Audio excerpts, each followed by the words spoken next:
Hi, everyone. My name is Christina Nian, your host of the Data Reliability Experience. And today I'm joined by Priyabrata Nandi, Vice President of Software Engineering at Fidelity Investments. With over 20 years of experience driving digital transformation across financial services and retail, Priyabrata is passionate about blending AI innovations and human-centered design. He's led large-scale platform initiatives, hold multiple patents in digital ecosystems and NLP dashboards, and brings a thoughtful approach to creating intelligent, empathetic, and technology experience.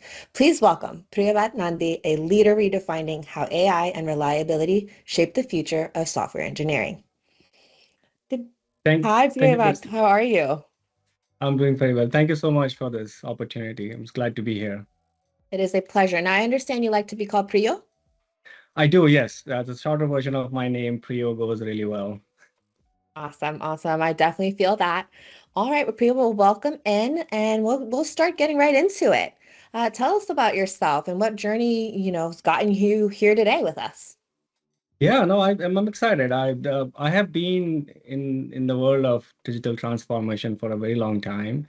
Worked with several startups, doing several things around retail, e-commerce, and also with financial investments.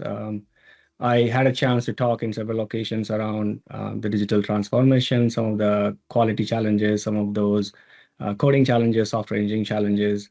And then I got introduced to iceDQ in one such conversations, and then this opportunity arises, and then I'm here talking about things that I passionately feel about. Well, we love that. As you know, you've been on several stages, written several articles, so it's always a delight to have somebody in your world join us today. So with that said, when you think about data reliability, what does that mean beyond numbers and metrics? You mentioned in your previous intros here that there's a human reliability element that often gets overlooked in tech discussions. Tell me a little bit more about that. Yeah, no, I think this is probably why I'm passionately following data reliability engineering on my day-to-day basis, right? Like when we talk about processing millions of interactions per second, when we're talking about checking the quality of such things, we don't do reliability at the end of it, right? It's like, say, Mm-hmm. for example, you're trying to manufacture a car. Like you are not going to test the engine when the entire car is built. You will be doing progressive checks. You will be understanding how your entire production cycle is actually working. Mm-hmm. So with this, the concept there is essentially talking about progressive validation gates, right? Mm-hmm. So say, for example, when you are in the development mode, you are talking about comprehensive data testing. You're trying to Mm-hmm. validate your transformation logic. You catch your defects and potential data losses and so on and so forth. So what this allows us to do is that in when you are in production, your consistent or continuous monitoring actually has affected, and your pipelines are fully functional, so infrastructure is reliable, and you can trust the data that comes along with it, right? Uh, Mm-hmm. a, a part of your question was when you're making decisions fast, when you're trying to analyze actual reliable, what's happening and how are those things are conflicting Mm-hmm. information in real time. The idea here is not to be reckless. The idea here is even though you are trying to be real time, doesn't mean you have to be reckless. You have to process data really fast, but you can do that thing reliably through proactive testing, continuous monitoring in production, and some of the AI-based observability that can detect anomalies before they cascade into business problems, right?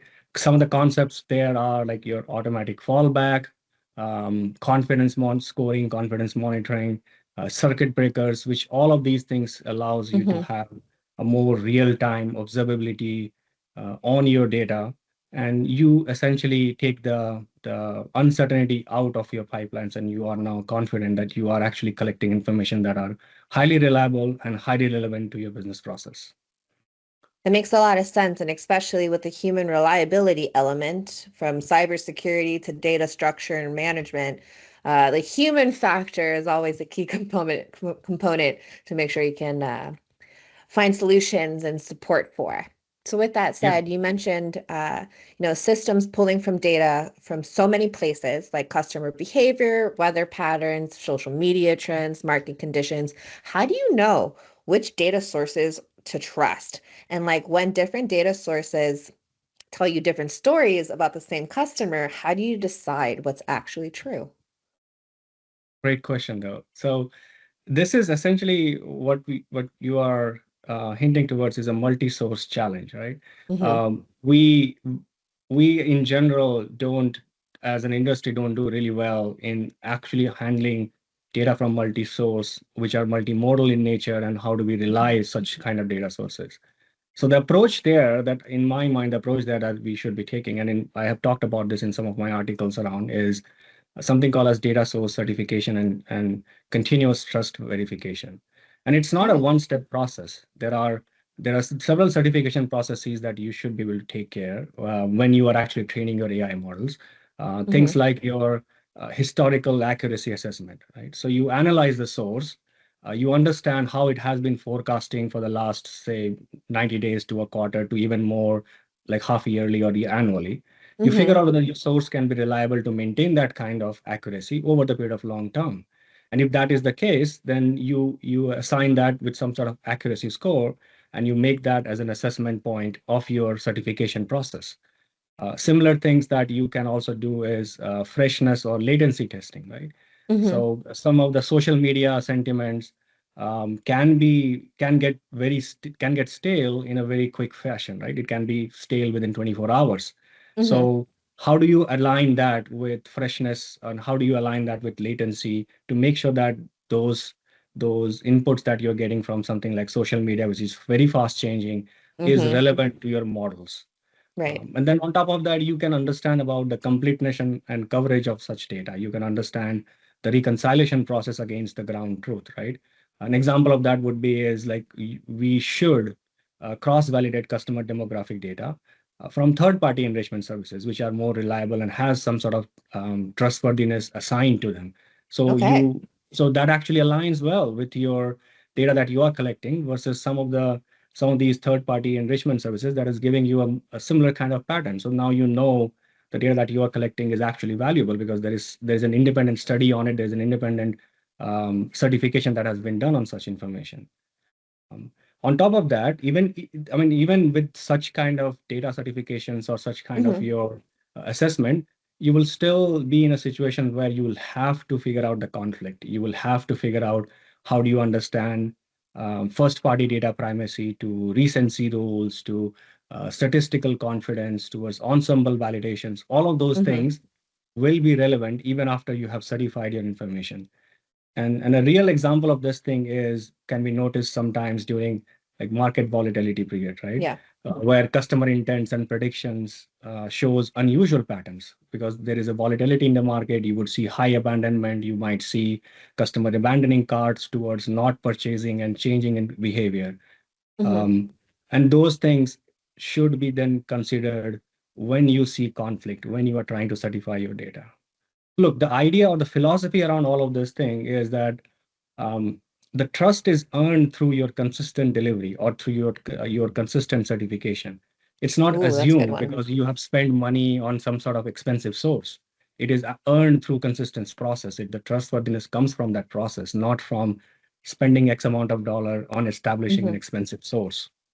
Mm-hmm. Of course. And with the human element of purchase, Yeah. it's been a very interesting world for ad space and e-commerce for sure. And you mentioned in several of your conference presentations and articles, and there was one part, and you touched on it just now. You talked about predicting when customers are about to abandon their carts with 92% accuracy. Now that's really impressive. To be at 92% is incredible. But what about the times when you get it wrong? How do you balance between intervening too much versus missing customers who actually need help? Yeah, no, that's a great point. I mean, a couple of years back, I did some independent study around understanding customer behavior Hmm. in abandoning cart. And when I say abandoning cart, I'm talking about not just shopping pattern, but actually Hmm. sometimes it can be abandoning somebody trying to open an account or something like that, right? Those are Oh, also kind yeah. of abandonment that happens in this scenario. And 92% accuracy through models is pretty high. But you got to imagine the fact that even the 8% that we are missing out in this scenario can be relevant and can be very impactful for a business model or a business outcome.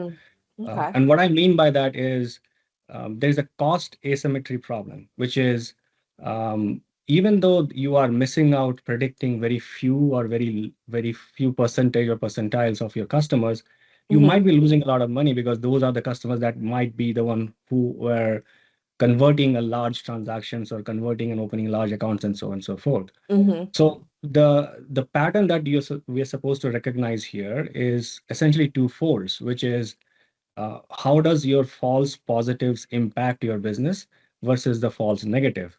Now, the Yeah. false positives are essentially predicting abandonment when customer will complete, which is you're saying that in my journey, when the customer is going through a journey, you Mm-hmm. are interjecting them because your model has told you that this particular customer will abandon. So you're interjecting, providing them some sort of offers, helping them to complete the journey, Mm-hmm. whereas Yeah. those are your false positives. So that what it actually does, it reduces your brand perceptions. It shows desperation from the brand. Oh, The other side interesting. of Yeah. this, yeah, and it is interesting, right? Another side of this is false negative, which is Mm-hmm. you are missing on true abandonment. Your model hasn't predicted that these are the customers who are going to abandon. So Mm-hmm. you are and they actually abandon those things, and it might be a huge monetary loss, can go up to tens and thousands of dollars. Of So course. now, how do we handle such? Like, even though your models, you can say the model is 92% accurate, but you are actually still losing money because your false negatives is kind of bleeding you dry. So Mm-hmm. what it means is um, these accuracy models needs to align with your business value. Which one is more dear to you? Are you okay to lose and demonstrate brand desperation, or are you okay to lose through abandonment where you might have revenue loss? And based Mm-hmm. on that, you can then create confidence strategy in your model, which is um, even though accuracy is high, but I'm not that confident that the model is actually going to help me reduce my false negatives or help me Mm-hmm. reduce my false positive. So I start assigning, on top of my accuracy, I start assigning confidence level, and it can be high confidence to medium confidence to Mm-hmm. low confidence. And based on that, I can consistently calibrate my models and consistently look into those accuracy numbers to interject with different kind of um, journey mappings Mm-hmm. or product rollout and so on and so forth. And that can then track my business outcome, which is if I have continuously calibrated my model, even after Mm-hmm. high accuracy, how much confidence did I gain in business outcome? Did my Mm-hmm. model with 92% accuracy and high confidence is actually tracking better? Then I'm on the right path. If I'm not doing that, that means there is some sort of drift in my model that I need to handle. I need to take care of such things with better alignment of confidence and better alignment of accuracy, right? And that's how these numbers actually matters. Right. That's how these things actually impact your journeys or your outcomes, and to the extent the experience that you're offering to your customer. So I think in a short statement, what I can say is like the precision matter. 92% Mm-hmm. is it's a flashy number, right? Yep. Some data point will show you even higher than that. Mm-hmm. But precision needs to also align with the business context, and the data reliability will, in that scenario, will impact and will matter more than just the precision in that case, right? I love that you brought up brand and brand desperation and the views of how certain brands, based on their values, can play in this world of, like you mentioned, 92% accuracy is amazing. But is that 8%, you could be losing thousands, millions of dollars, because even the 80/20 rule, that's still Yeah. 8% of your 20% right there. So I love that you brought up brand, and I do dabble in the space of brand and social media and just social bias in itself. So it's really important. One thing that really stuck out in what you said there was looking at not just the data and the accuracy, but how does it apply to the business value, right?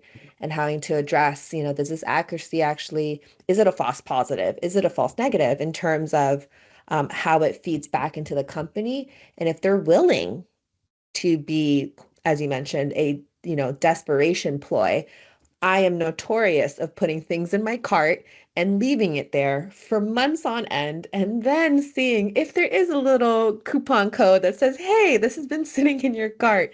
Let me give you Yeah, 20% off." So I love that you mentioned kind of the human factor, decision making as a consumer, so to speak, from yeah, that aspect, and then from the business side too. So I love that. I love that a lot. So thank you for sharing that, especially on the don't be too sticker shocked on 92% accuracy, absolutely. because there is a lot of, I guess, caveat to that for sure.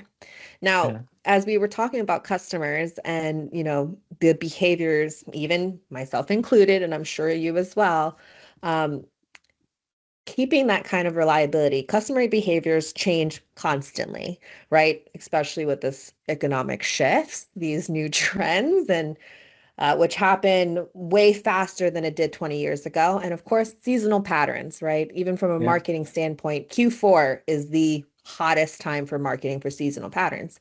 How do you ensure AI models stay accurate and reliable as the world changes? When do you know it's time to question whether your predictions are still trustworthy with such an ever-changing world? Yeah, no, I have a great philosophy on this question actually, but I'll come to that later. I want to address something that actually really dear to me, which is the distinction between what we call as data quality versus data reliability.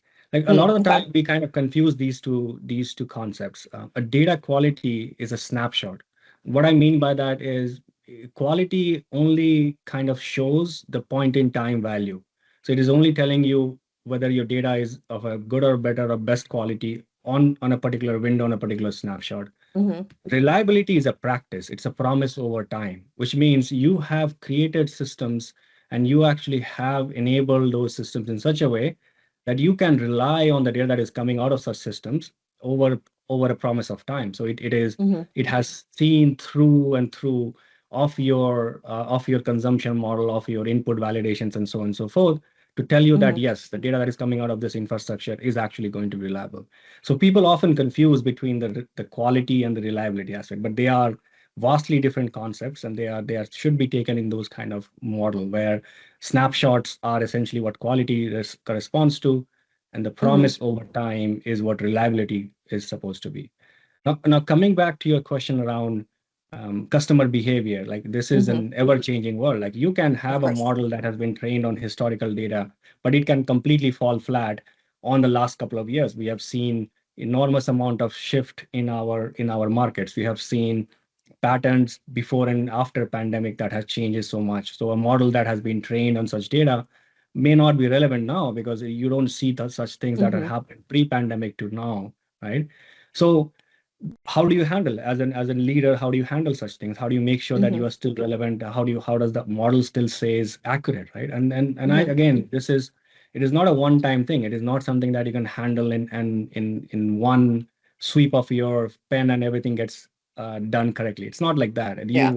you have to start creating some sort of layered or multi-tiered approach where Mm-hmm. you understand that you understand your and you constantly monitoring and you have an observability pattern established Mm-hmm. between your distribution shift, which is are you seeing more budget conscious shoppers now? Are you Yeah. seeing customers who are completing fewer profile fields? Are you seeing transaction size changes? Are you correlating the pattern between what these customer segment used to do now versus before? And how are those things observed? And how are your data that is coming through such kind of input fields are validated and observed, right? Mm-hmm. So those that will probably become your first tier or the first layer of your input data observability. And Mm-hmm. if that is actually being taken care of, then you can think about distribution monitoring, which is Mm-hmm. you have understood those distribution shift. You have understood the value rate change. You have understood the Mm-hmm. correlation pattern, and now you are now relating that to something called as a prediction model that demonstrate how those high risk customers Mm-hmm. going to perform. You are also correlating those things to your customer segments and to see how the prediction distribution is shifting, and then you track accuracy based on it. You're tracking on this new data that is coming to you based on different kind of changes in the market to what had happened in the market, and all those things actually now start flowing in to your prediction distribution monitoring model. Mm-hmm. And the third thing, which is probably I would say the most important of all, is you had the model that was actually predicting, say, prior to pandemic, and you Hmm. had certain business outcome that you were tracking. Now, Yeah. after pandemic, how does those things track? Are you still seeing card recovery happening based on the model that you have rolled out, or do you need Hmm. to tune it again to demonstrate card recovery intervention success rates are higher? Do you need to Hmm. also understand the revenue impact of based on those models pre and after pandemic, right? I mean, again, I'm taking pandemic as an example, but the It's a great idea here example. Lots has it changed is. since then, for sure. Yeah, but the point that I'm trying to raise is the economic shift, right? So the Hmm. economic shift has happened, which is pre and pandemic in this kind of Hmm. case. And then you are saying you are actually now aligning your business outcome to those things. You're aligning your Hmm. card recovery, you're aligning your revenue impact, you're aligning your customer satisfaction score. And those things will tell you how reliable your model is and how reliable the model is actually performing with the previous historical information and the change in Hmm. behavior that you're seeing now, right? Hmm. And the idea that actually should happen here, which is um, the triggers that this should create, right? So Hmm. if your business is impacted or the business actually is noticing some of these triggers, you can then align your prediction accuracy. You can say, in the previous, my models were giving me, say, 80% accuracy around it, but I do see that the card values have changed, the transaction value have changed. There are more customers that are actually abandoning opening an account or something like that. So I need Hmm. to adjust my prediction accuracy. I need to make sure that there are some sort of statistical trigger created for those things. And I will need to analyze the data drift triggers and probably put down some tolerance in my data drift trigger. And I also need to do something like calendar triggers, which is I'm constantly noticing the market is fluctuating between as simple as your back to school days versus non back to school days or seasonal holidays and so on and so forth. So my calendar trigger should also change, right? All of those things should also happen, Hmm. and the philosophy around this, again, I said I have a great philosophy about this thing, and but the philosophy around this thing is like it's never going to be about how good your model is performing, the accuracy and all those things. It is Hmm. always going to be based upon how soon were you able to detect the change, how early were you able to adapt systematically. If your data pipelines were correct, if your AI observability on those data pipelines were correct, you will be able to detect changes early and you will be able to adapt systematically. And your journeys that you are actually presenting to your customer Hmm. will be more in tune with the current behavior. So Right. it's not about the precisions, it's not about the things that the anomalies that the trend has created. It's about detecting such things and then changing and Hmm. adapting accordingly, right? Okay, okay. I love that you mentioned kind of building it in within tiers of your business, whether you're e-commerce or on a a data reliability company, and bringing it back to the idea of making sure you match it to what's happening in real time. Yeah. I know in my non-technical space, I can't. If for many years behind COVID, a lot was being compared to the historical presidents pre-COVID, and it was really difficult to work at that point to determine, like, yes, these numbers were pre-COVID numbers. We can't promise these things anymore. So it's like a wipe of amnesia, that the new historical presidents is what's happening in the last 5 years versus the last 10. And Yeah. I believe you touched on a lot of this already, but I'm going to ask it anyway. Um, your aha moment. You shared that financial services in one of your previous insights here, that financial services application during high volatility market periods, like a COVID or something else, had 85% abandon rates. That's like huge. Can you walk us Yes. through how you discovered that specific pattern and and what made you look at market conditions as a factor in the first place? I know you touched a little bit on it, but you can go a little bit deeper on that. Yeah, no, yeah, I think like the the gut feeling around these things will always be what happened outside that this abandonment rate actually increased. That will be the first thing that any leader will think is like, okay, what happened outside? What was the outside Hmm. context that actually resulted into this kind of 85% abandonment rate, right? Hmm. But we can never be sure to answer that question until we have done the investigation through and through of our entirety of our ecosystem. And that's Hmm. probably where the answer lies. It's like how did we determine that the 85% abandonment rate was actually caused due to high volatility in the market and not because of some sort of technical glitch or technical flaw, right? Mm-hmm. And that is the process. That is the investigation process that as an industry leader or as somebody who creates such systems, monitors such systems will have to go through it, right? Things Mm-hmm. like your data quality validation probably is the first step where you Right. understand how are you tracking your pixels, where how like pixels in sense, right? How are you tracking customers behavior through the different channels, right? So mobile Mm-hmm. versus web versus something else. Are your database ETL, which is the extract, transform, and load kind of processes, were completed successfully? Were you able to reconcile all your session data? Were you able to validate the changes that were deployed in production were correct? Like if you do this kind of quality Mm-hmm. assessment, then you can very confidently say that it was not a technical glitch. So that definitely has to happen with something else, maybe a behavioral, but you still doesn't know because you haven't done something like your segmentation analysis, which is Mm-hmm. did during this time the customer segment change. If there was a customer segment change, then Mm-hmm. it might be a reason for that kind of abandonment. If that hasn't changed, then there might be something else, something like a device type changes. Like are more Mm-hmm. customers coming in through mobile compared to desktop? Is that something that happened? Did the geography or the pattern that was actually used earlier, did that change? If all of the answer to these questions are no, everything is consistent of what we Mm-hmm. were doing earlier versus now, then your external context comes into the picture, which is, yes, looks like there is a market volatility. Looks like there was new sentiments that were thrown out into social media. Looks like there is a competitor behavior that might have caused that kind of things. Or this might be something to do with your financial discussions that were happening in social media. And that Mm-hmm. is where these aha moments comes in. Like and the Mm-hmm. confidence to say this is an aha moment is because you have done your data quality validations. You know it's not a technical glitch. You have done your segment Mm-hmm. analysis. You know it is not based on your changing segments and your device types and things like that.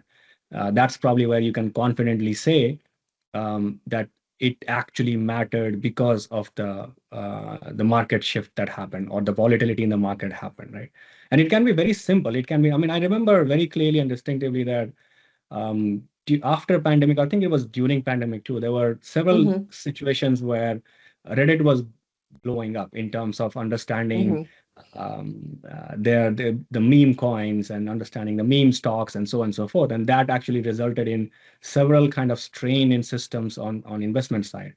Similar kind of pattern has also been observed during the pandemic where people were buying um, toilet paper rolls, right? So these Yep. kind of things, we all know about it. This kind of things Yeah. where and as a leader, you would be you might have seen these kind of things happening in your system where abandonment, cart sizes, cart abandonment, all Mm-hmm. those things were completely showing numbers that you might not have seen.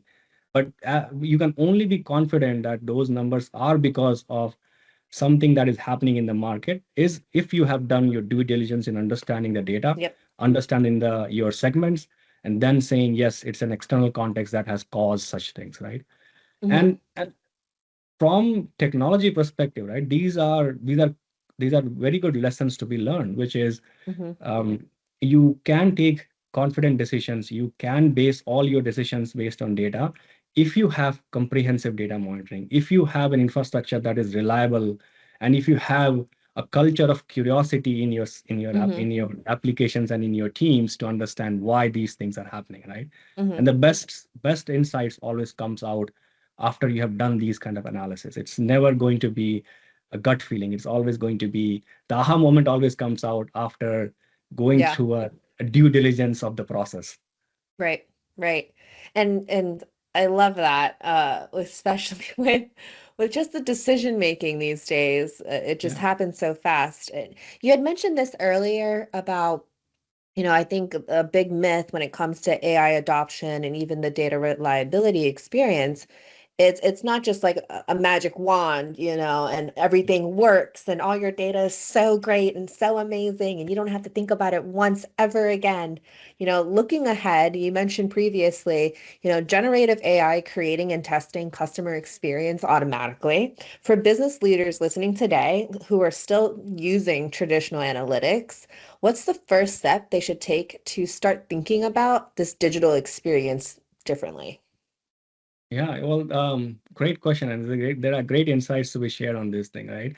I think I'll start probably with the thought process here that there is a question that needs to be asked, right? And Mm-hmm. the question that, as an industry leader around AI, some of the some of the individuals who are driving these adoptions, Mm-hmm. probably are also thinking about it. Like, what had happened in the past? Is that what is driving what's going to happen in the future, right? Will the model be able to make those predictions, and how quickly will they be able to make those predictions? And we are all looking forward to those answers because this is coming from the leaders who are actually driving the AI adoption. But as somebody who is driving products on different scale at different organizations, we have to create a culture of a stable platform. And what I mean by that is it's an uncomfortable truth. The uncomfortable truth Mm-hmm. around this thing is um, there you can see different companies trying to implement generative AI, and you can Mm-hmm. see the experiences getting automated, and you can see all of those things, like the nice looking things that are happening. But it always like when you peel through the layers, it always feels that the foundation was shaky. So if tomorrow there is something comes in which is different than what they have seen, it will not stand the time. It will not stand Mm-hmm. those pressure. And that's probably as a leader that we should be thinking about is how can we make sure that we establish a culture of something like data reliability, where we can Mm-hmm. reconcile customer information, where we can test data pipelines, where we can monitor data continuously, and we can detect anomalies, right? So if we create a foundation of such things, then our platform is not shaky anymore, and then we can start Mm-hmm. building capabilities on top of it, which is taking data driven decisions, right? So we can start talking about descriptive analysis done right, which Mm-hmm. is how do you create cohort analysis, attribution, customer segmentation, Mm-hmm. implementation of A/B testing, and reliable measurement layer. Like these are the things that you where will be dependent on the groundwork that you have done on the data reliability piece to take data-driven decisions. And if the Mm-hmm. decision now has been taken as our second step, then the third step is where you build the product. And these Right. product is what you offer to your customers, which is highly predictive in nature, has high amount of personalization, can create content automatically or have content generation automatically Mm-hmm. done, can demonstrate experience personalization, which is rather than going through 10 steps to buy a product, you have reduced that to 3 steps or 4 steps because Mm-hmm. you have understood the dynamic of the experience. And you can Right. then create Gen AI based applications, which are more accurate to the customer segment that you're catering to, more relies on the data that you actually have collected, and actually creates um, a capability layer that is built upon such kind of reliable information. And these are, I think these are the places where the real impact will come through, which is the last tier, that you are actually showing business value through the experiences because you have a very strong foundation of your data and you understand what it is, right? Look, I mean, we can talk about this in terms of implementation term, but the major change that has to happen is the mindset shift, right? So what had happened and why is an Oh. analysis question. It's a traditional analytics question, which is what had happened and why. The modern question, Oh. or the modern AI driven ask here, is what should happen next and how can I be prepared to make it work for me? Or that is probably where we should be focusing more upon. And that answer to that statement can only come if we have done those three things, which is reliable infrastructure, reliable data gathering, building decision driven models, and then creating experiences that are highly catered towards the customer segment that you satisfy. Okay. Okay. All right. Well, thank you so much for those insights. It's been a lot to take on, especially, when you talk about the prediction of AI and the data that comes through it for product development. I know data and the reliability of it is working every time somebody I know or even myself says, "Oh, I think my phone's listening." It's because of that very highly predictive information that it's gathering from whatever website I'm using, the Wi-Fi that I'm on. So that's something I've learned recently, especially in my tech experience these days, that it isn't just the phone listening, although I'm sure there's a myth out there for that. But knowing that this software and all the data that is out there on a person or on a customer is being used in the way that makes essentially the most sense.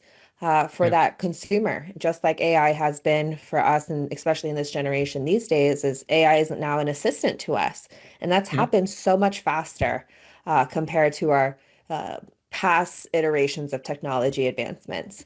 Now, taking a little seat to who you are and where you stand on all of this. So again, thank you for your insights. Um, you studied AI and ML at MIT and have decades of experience, as you've shown.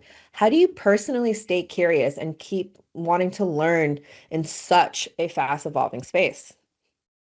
Great question. Yeah, it is a challenge. I mean, with our day-to-day work, the things that we do, the teams that we manage, the products that we deliver, it Hmm. becomes really difficult at times to be relevant to the industry. But again, learning doesn't come from one source. Learning can come from books. Learning can come from articles that you read about. Learning can come from interactions, like the thing that we are doing today, Hmm. talking at different places. So these are things that I feel very dearly about. I still rely heavily on academia. I try to go and Hmm. do more certifications, understand more things that I do not understand today. The space is growing and expanding at a million miles per hour kind of a speed. So it is important to align ourselves with the cutting edge research that comes out, read through those research, understand. Hmm. And the knowledge actually really starts becoming your kind of backbone of all your decision making when you align yourself to these things, when you are actually contributing, when you are actually interacting with individuals and leaders who are. So, given a space where I am in, proximity to so many different leaders that actually are in the space in Boston and all, I get to Hmm. interact with them a lot. That's probably is my primary way to learn different things that are happening. People point out towards different articles that they find very kind of intriguing and challenging. I read through those things, I understand those, and Hmm. then try to base my decisions in my current job on that knowledge that I actually might have gathered, which is the usage of the things around it. And then I learn Hmm. from those mistakes too, which is even though some of the academia might suggest something else, the real world has Hmm. different challenges, and the real Of world gives you course. more learning opportunities, and that's how I get relevant towards it. And then mentorship, like I at any point of time I have different mentors who I actually look out to, Hmm. reach out to, understand from them. Some of them are industry leaders, some of them are actually in academia, some of them are Hmm. actually in my current role where I get to talk to them. I understand from them what they are looking at, what their perspectives are in the current world of AI, and how they are actually giving themselves the time to learn through it. So I follow those things. Mentorship is a big part of growing, and I always like to be under some mentor, and I also like to have some mentees under me who I can actually work with. I love that. I love that it's not just trusting what you read and hear in academia, but also to build a network, whether it is somebody in your space, somebody who's working, light years away in terms of where they're at in this technology advancement with that. And you mentioned Boston. I'm also from Boston, so I love to hear that. I was just there recently, but you know, what's a piece of advice or mindset that has helped you stay grounded while working on all this cutting edge technology that always keeps changing, to kind of what you mentioned earlier? How do you Oh, stay grounded, Priyo? yeah, well, there is always a lot of things to learn, and that amount of learning agenda keeps me grounded. I mean, as a leader, you always have to lead through an empathy, and empathy actually Mm, comes from interactions with people and understanding the background of such people. And you can learn from anyone. You can learn from your peers, your subordinates, your managers, everyone, right? So mhm, this is essentially something that has helped me a lot, which is um, people at different stages of their life has acquired different types of knowledge. mhm, Talking to them, understanding the things that they are actually passionate about, helps me to be grounded to the level that okay, there is knowledge everywhere. mhm. It just have to be part of your day to day to make sure Right. that you are reaching out, you are understanding somebody's past and how they actually come towards it, and that keeps me grounded. The other aspect of being a leader is also to be a servant around this, right? So you serve the Absolutely. teams that you actually work with. Be a technology leader who is always ready to listen to the different things. Most Hmm. often I'm wrong. I mean, I'm always wrong. I like to be in that stage where I'm always wrong because that gives me an opportunity to learn. That gives me an opportunity to learn. So I don't go with a preconceived notion that I would be able to solve a problem. I would like to Hmm. understand the problem. I like to to work with those individuals who are facing the problem and see if I can add value to it. If I can add value Hmm. to it, it will be an opportunity for me to learn again. So that's how I try to approach these things, and keeps me grounded around that. Hmm. 20 years, 30 years, 40 years in technology, I've seen and worked with leaders who have spent their entire career in technology, Hmm. and has incredible amount of appetite to know and learn more things, and that kept Hmm. them grounded. So it's a good trait that I try to develop in me. I Yeah. love that. As you know, uh, success always comes with the recipe of failures involved, and the "I'm always wrong" quote. I love that because it almost sounds counterintuitive to almost be, some would argue like, oh, you don't trust yourself, don't be doubtful. It's like, no, I don't trust myself. There's so much knowledge out there that I don't Yeah. know, I'm not aware of.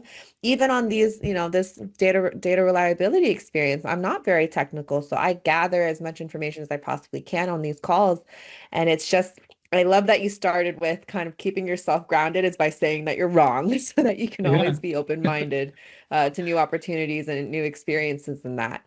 Um, now, you talked about 30, 40 years of experience already. There's so much more to come because I feel like you're a young man, Priyo. So if we did fast forward 5 years, what do you think will define reliable data then and in the age of autonomous AI and real-time personalization? Yeah. No, I think, well, I wish I had a crystal ball somewhere that I can actually fast forward to my life to 5 years and see what is happening. But unfortunately, we don't have that, right? So, You get the um, lottery tickets for that one, okay? but I do think that the future holds like a lot of good opportunities to Hmm. actually deliver credible value to our customers, Hmm. and that value can come from anywhere. That value comes from utilizing AI as a tool, Hmm. or building software that actually solves a real world challenge, right? I talk about omni-channel quite often. I talk about how it is important for us to understand how and why customer interact, right? And we as a Hmm. human, we do this thing very well. Like if you call somebody and you say that I would like to withdraw $10,000 from my Roth IRA, the first question that comes out of that individual who's actually on the other side of the line is to Hmm. understand why you are withdrawing it. And Yeah. that concept is called empathy, because they are trying Yep. to understand why you are trying to do this. If you try to do the same thing over a digital channel, which is like if you go and click a button to withdraw $10,000 from a Roth IRA, Hmm. the digital channel will tell you, here you go, this is how you do it. So Yeah. you lack that empathy. So that's probably where I see the most amount of opportunity spaces. It's like, how do you resolve? And that's probably where I would like to go towards, is like a stage where we have brought closer our digital channels to the human empathy that we see in our day-to-day conversations or day-to-day Hmm. interactions. So our channels kind of demonstrate that kind of feeling, and it really knows our customers, really understands what they are and Hmm. what they are trying to achieve, and then delivered empathetically through different courses of their interactions, just like Hmm. how as a human we do it, the way that we interact. I want Yeah. our channels to be that expressive and that kind of advance in technology in the next 5 years, and I would like Hmm. to have a piece of that and deliver something as piece of those things, right? That's probably Of what course. excites me. That's probably what I want me to be doing in the next 5 years. Okay, okay. There's a little bit of a horror factor in there, the empathetic nature of an AI system, as you can imagine from many TVs and films and that. And I do see that being a goal for many, if not a goal for technology advancement in general, just to kind of, like as you mentioned, kind of close that gap of Yeah. the human interactions with AI. And it is very scary. I have a couple of connections of mine who treat their chat GPT as a friend, and it's a very interesting conversation to have with them. To that said, we're nearing our end of our show here, Priyo. So is there any, last statements, any comments you want to make, anywhere they can find you at your next event or where to find you on your articles as you publish them? Please let us know what our audience can do to keep tabs on you and look forward to more content coming your way. Yeah, no, I time to sh I time and again I kind of share things. One of the Gartner community that actually I'm an ambassador of. It's a software engineering community. I try to share some things there. I do get time sometimes to talk in conferences, and that's probably where I would be posting things that on LinkedIn. Best way to connect with me would definitely be LinkedIn. I try to be active there. I try to kind of tee up if I'm talking somewhere, or if I'm meeting somewhere, or if I have an Mhm. article, things like those. But yeah, this is I would love to learn more from these interactions that I might have in the future, and I would like to learn more from what somebody is building upon, what are the different things that they are passionate about, and then see if I can actually learn from them, or maybe part of what they are building and what they are actually enjoy building and passionate Mhm. about. Wonderful. Awesome. Awesome. Well, thank you, Priyavat, for joining us today. And we look forward to the publishing of this episode. And of course, be sure to follow Priyavat on all the social channels. As he mentioned, follow him on LinkedIn. He actually posts and he actually engages. So it's really wonderful to have you join us today. So thank you again. Thank you so much. It was a good opportunity to be here. Now that wraps up today's episode of the Data Reliability Experience. A huge thanks to Priyabrata Nandi for joining us and sharing his perspective on building intelligent, reliable, and truly human-centered AI experiences. His work reminds us that innovation has the most impact when it's guided by empathy and trust in your data. Now, to learn more about the iceDQ and what they're all up to, especially in advancing data reliability across industries, be sure to follow them on all the social platforms. If you'd like to be a guest on a data reliability experience, just scan the QR code right around here, and we'd love to hear from you. Now, I'm your host, Christina Nian. Thanks for tuning in, and remember, stay curious, stay data driven, and keep reliability at the heart of your innovations. See you later. Bye.